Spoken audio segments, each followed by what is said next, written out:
الشیطان الرجیم بسم اللہ الرحمن الرحیم. محترم المقام علی جناب الحاج علامہ قاضی عبدالرشید صوفی صاحب،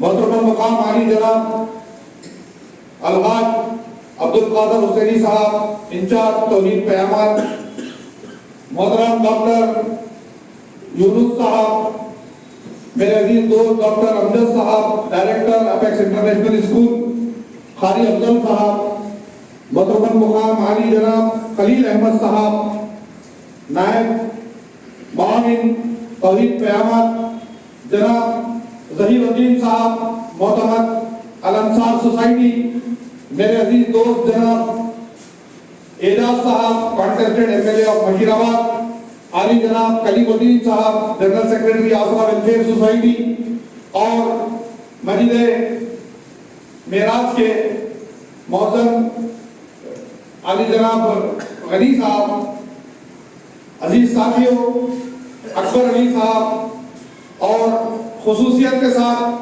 ڈائریکٹر آف قصبہ نیوز ٹی وی چینل جناب قاضی محمد علی صاحب، دیگر سامعین السلام علیکم ورحمۃ اللہ وبرکاتہ.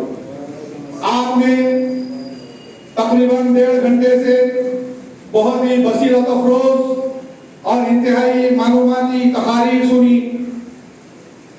شہر رمضان الذی انزل فیہ القرآن ھدی للناس وبینات من الھدی والفرقان فمن شہد منکم الشہر فلیصم. اللہ تبارک و تعالیٰ نے بخشش کے لیے بہت سارے بہانے رکھے ہیں، جس میں ایک ماہ رمضان بھی ہے. اور اللہ کے رسول صلی اللہ علیہ وسلم کو علامہ ابن حجر العسقلانی فرماتے ہیں کہ اللہ نے 63 ایسی خصوصیات دی ہیں جو آدم علیہ السلام سے لے کر عیسیٰ علیہ السلام تک کسی کو نہیں دی، اور اس میں ایک خصوصیت یہ رمضان المبارک ہے. ایک خصوصیت اللہ کا قرآن ہے. یہ رحمت و مغفرت کے بہانے ہیں. اللہ نے یہ چیز خصوصیت کے ساتھ کونین کے تاجدار محمد رسول اللہ صلی اللہ علیہ وسلم بتا کی. اللہ فرماتا ہے کہ اللہ نے رمضان المبارک کو اس ماہ میں قرآن کو نازل کیا. رمضان کا وہ مہینہ ہے جس میں قرآن نازل کیا. اور پھر جو اہم بات اس نقطے میں بیان کی گئی ہے فمن شہد منکم الشہر فلیصم، جو اس کو پالے وہ روزہ رکھے. اور یہ روزہ انسان کو بے شمار فوائد سے متصف کرتا ہے. پھر اللہ فرما رہا ہے کہ یہ جو ایام ہیں کتب علیکم الصیام کما کتب علی الذین من قبلکم، کہ یہ رمضان کے روزے اللہ نے جو تم پر جو پہلی امتوں پر فرض کیے ہیں وہ تم پر بھی فرض کیے ہیں. اور پھر اس کا مقصد بیان کیا لعلکم تتقون، تاکہ تم تقوی جوار بن جاؤ.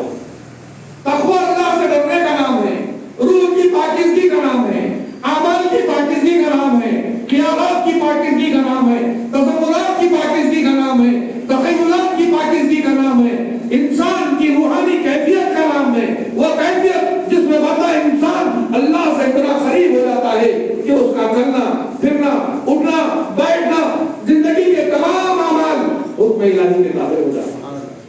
اس کی زبان روزہ رکھتی ہے، اس کی آنکھیں روزہ رکھتی ہے، اس کے ہاتھ روزہ رکھتے ہیں، اس کے پیر روزہ رکھتے ہیں، اس کے تمام حرکات و سکنات اللہ کا روزہ رکھتے ہیں. روزہ صرف کھانے پینے کے چھوڑنے کا نام نہیں، روزہ روح کی پاکیزگی کا نام ہے. روزہ اس کیفیت کا نام ہے جو انسان کو دنیا سے الگ کر کے رب کے بے انتہا قریب کر دیتا ہے. اور پھر اللہ فرماتا ہے کہ اس میں بخشش کے بے شمار موقع رکھے، دعا کی قبولیت کے اللہ نے بے شمار موقع رکھے ہیں. افطار سے پہلے دعا قبول ہوتی ہے. کونین کے تاجدار نے ارشاد فرمایا صلی اللہ علیہ وسلم کہ اذا جاء رمضان فتحت ابواب السماء وغلقت ابواب النار وسفكت الشیاطین. کہ جب رمضان آتا ہے تو اللہ آسمان کے دروازے کھول دیتا ہے. ایک حدیث میں آتا ہے جنت کے دروازے کھول دیتا ہے، جہنم کے